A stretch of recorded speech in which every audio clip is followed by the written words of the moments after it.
I'm Camila Sanchez, and today I'm here with Kara-Leah. She is a writer and also a healer.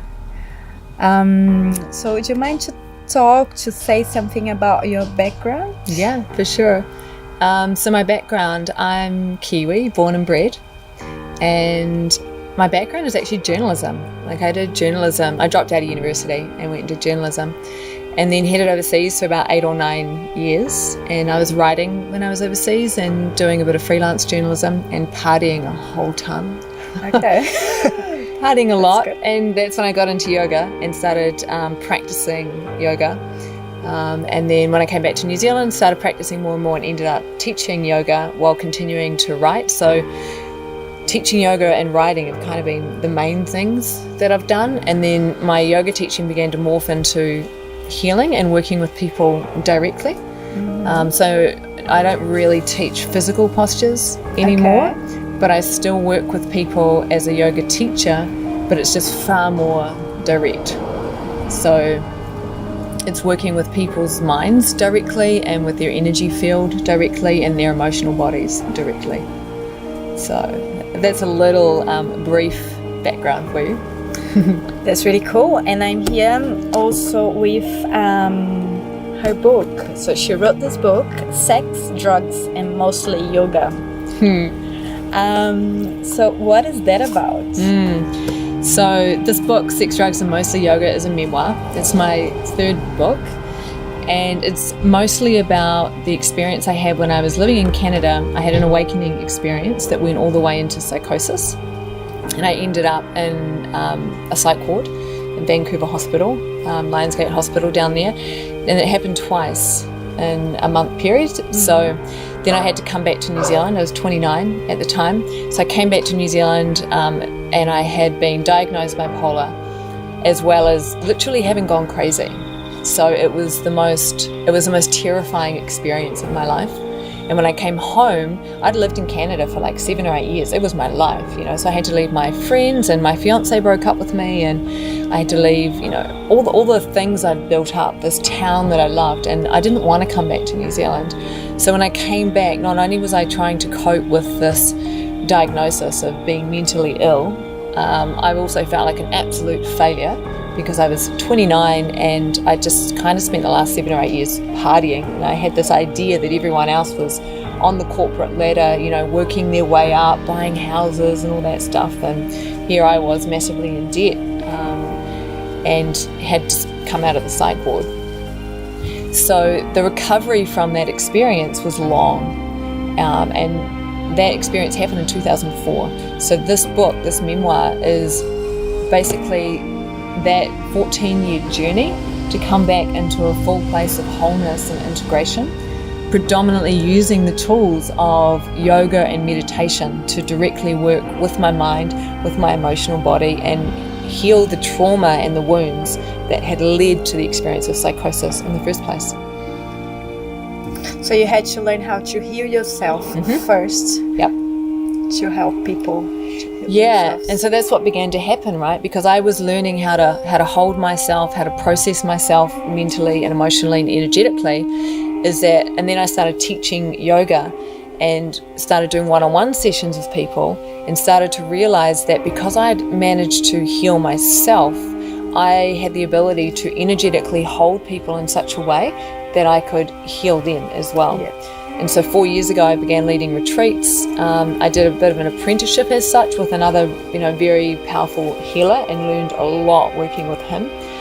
And so now, predominantly what I'm doing is I see maybe 6 to 10 clients a week, one-on-one, and I'm just helping people like heal the root causes, like heal trauma that's been stored in the system, in the nervous system, the energetic system for decades often. And it's extraordinary watching the shift in people when they finally fully feel and release this old stuff that's still impacting them now. And how do you feel about it when you're actually healing somebody? Well, I mean, in a way, I'm not doing anything. Like, it's not even like, it's a bit of a misnomer in a way to say I'm a healer. All I'm doing is just being completely present in a non-judgmental, accepting way, and holding space. And in that way, the person feels safe And it allows whatever's in the unconscious, it's like the psyche knows it's safe to finally bring up and fully feel this thing, and then it can be released. So to me, it's such an honor to work with people in that way and to feel that they trust me to be able to support them through this. Because some of the stuff that people have been through is pretty horrific. You know, especially people that have been abused as children, like holding space as they release that is, it is a really privileged place to sit, to be able to do that. And it's because I've been there myself in terms of, you know, like going all the way into psychosis gave me such an insight into the way that our psyche works and how our psyche and mind tries to keep us safe from feeling really painful and uncomfortable emotions, you see. And how do you support someone going through mental health challenges? I get asked that quite a bit. People have got friends or loved ones that are experiencing depression or anxiety or might have tried to commit suicide, for example. And one of the things I say is that it's so important to be able to really listen and accept what the person is saying without trying to fix them or without telling them what to do or without judging them or without dismissing it or without downplaying. You know, there's all these things that people do thinking that they're helping. And the most supportive thing for someone going through any kind of mental health challenges is to be really heard, really, really listened to. And there's a certain skill, I call it deep listening, to really deeply listen to what someone is saying and then to just ask a question, something along the lines of, you know, how did that feel for you? Or, you know, what is it that you need? Or is there something I can do for you? So that you're always, rather than telling the person, you're asking them what it is that they need and trusting that they've got their own innate wisdom that can guide them. Yeah, so anybody can do it. Anybody can help. Totally. Most people just want to be seen, heard, and loved. Right? Yeah. I mean, that's the biggest thing, is to be sitting across from someone and feel like they love you as you are, unconditionally. They see you and they hear what you're saying. The difficult thing is that often when someone's going through depression or anxiety or whatever it is, the person who's supporting them gets triggered. The person who's supporting them feels afraid. The person it's uncomfortable for that person. And the challenge is, if someone's going through a mental health challenge, they're often really sensitive and really vulnerable and open, and they feel the other person's discomfort or fear, and they feel responsible for it, which is why so many people don't reach out for help when they're in the depth of the darkness. Because if they reach out for help and they feel that other person's fear or discomfort, it's too much for them. They can't handle the responsibility of somebody else's fear, somebody else's discomfort. So my sense is that's why a lot of people, when they're feeling really bad, don't reach out for help, because they literally cannot handle the other person's reaction or response, you see. That's a really important message for all of us. Yeah. I think. Is there anything else that you feel like saying a message for non-healers?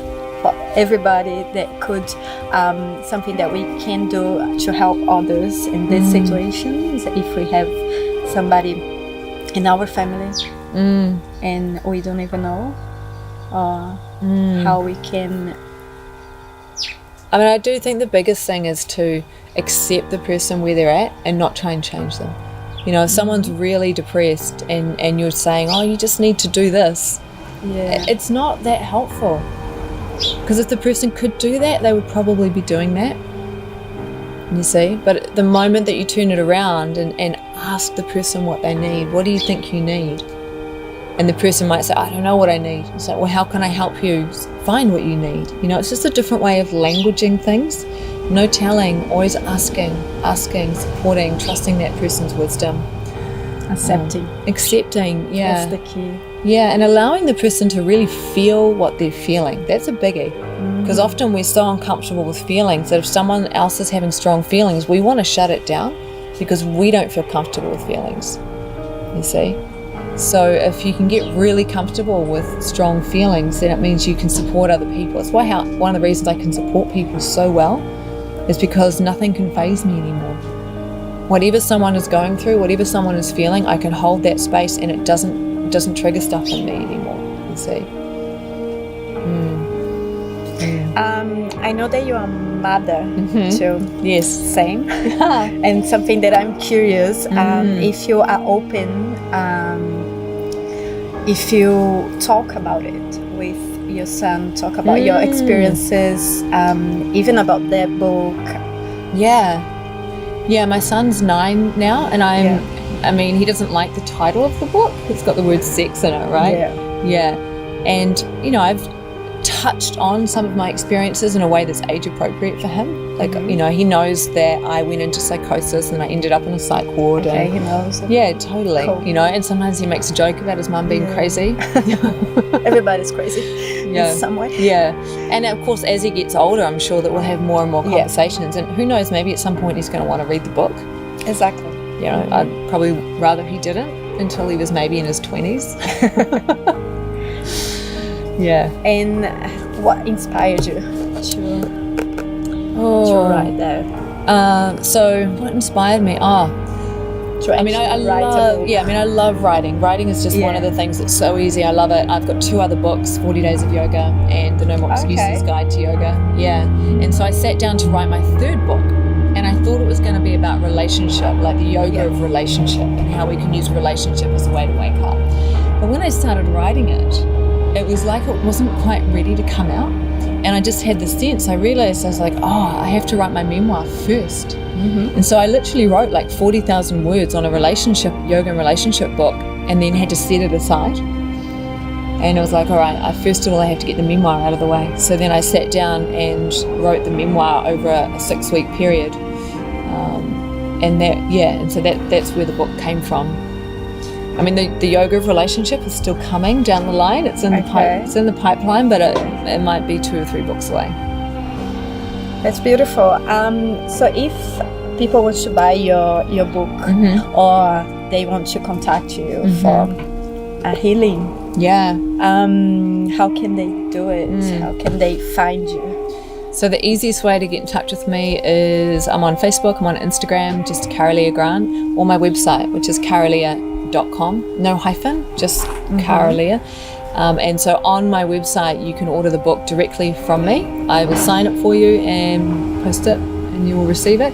Or you can get it on Amazon. So if you're overseas and you happen to be watching this, you can order from Amazon. That's perfect. Yeah, and I'm on a mission right now to get it into bookshops. And you can, if you go to your library and request it, they might order it in so that you can borrow it from them. Oh, cool. That's awesome. Thank you so much for your time, Kara. That was beautiful to know more about you and see people helping others. That's what we want to show for our community in Bay of Plenty, New Zealand, and the world. Thank you. Thank you. Thank you so much, Mount TV. If you would like to buy a copy of Sex, Drugs, Mostly Yoga, just check the link in the description or in the post and you'll be able to buy it directly from me.